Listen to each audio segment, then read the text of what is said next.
ces gens-là nous ont tellement menti que je ne sais même pas par quoi commencer. Du coup, je vais piocher dans mon petit panier. Jean de La Fontaine, on s'occupe de toi aujourd'hui. Générique.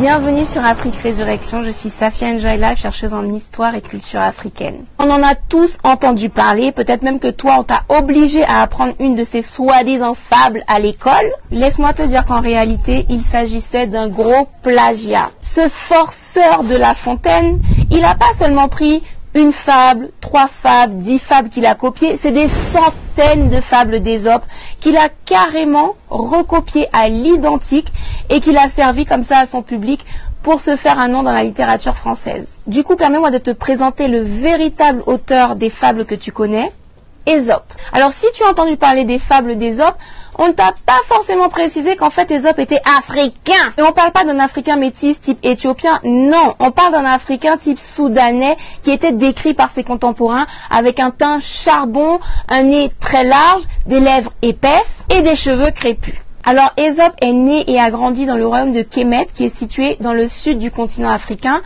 Et là encore, quand je parle du sud du continent africain, on parle de la version africaine de l'orientation du monde. Encore un autre mensonge appris à l'école qu'il nous faudra défaire. Restez connectés à Afrique Résurrection. Ésope étant très intelligent et très avide de découvrir le monde, il part l'explorer, il quitte le royaume de Kémet vers l'Orient. Sauf qu'il est capturé pour devenir esclave. Je vous passe tous les détails parce qu'on n'a pas le temps en une seule chronique. Du coup, si vous voulez tout savoir des aventures juste extraordinaires d'Ésope, je vous recommande le livre de Lilian Thuram, Mes étoiles noires. On fait avance rapide, Ésope se retrouve en Grèce où il est toujours esclave, mais celui qui l'a acheté remarque son intelligence et surtout il remarque que c'est un conteur extraordinaire. La particularité de ses contes, c'est qu'il utilise des animaux dans l'attitude de certains êtres humains. C'est ce qu'on appelle une fable. Et ça, les Grecs ne connaissaient pas du tout. C'est une tradition orale typiquement africaine. Du coup, le maître d'Ésope finit par lui rendre sa liberté par rapport à son intelligence et il finit par réussir à vivre du fait de raconter des fables. En fait, pour l'époque, c'était l'équivalent d'une télévision. C'est-à-dire que les gens venaient de partout le voir pour se divertir. Ces histoires ont rencontré un tel succès qu'elles ont survécu à son décès pendant des siècles.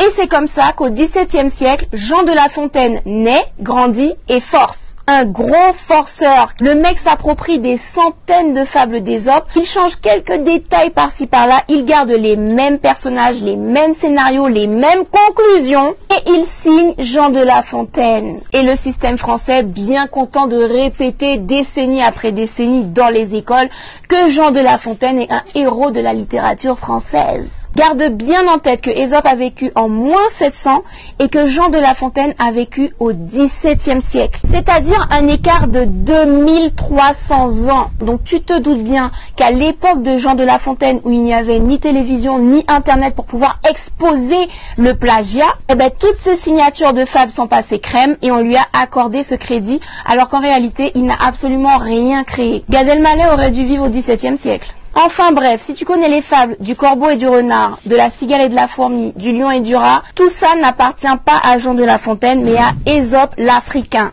Donc s'il te plaît, répète-le à tes enfants, tes petits frères et sœurs. Mieux encore, partage cette vidéo au maximum parce qu'il faut absolument qu'on soit très nombreux à être au courant de ce genre de mensonges qui ont assez duré. Alors comme tu le vois, j'en ai tout plein d'autres mensonges qui attendent d'être révélés. Donc reste connecté à Afrique Résurrection et on se retrouve très prochainement pour une autre chronique.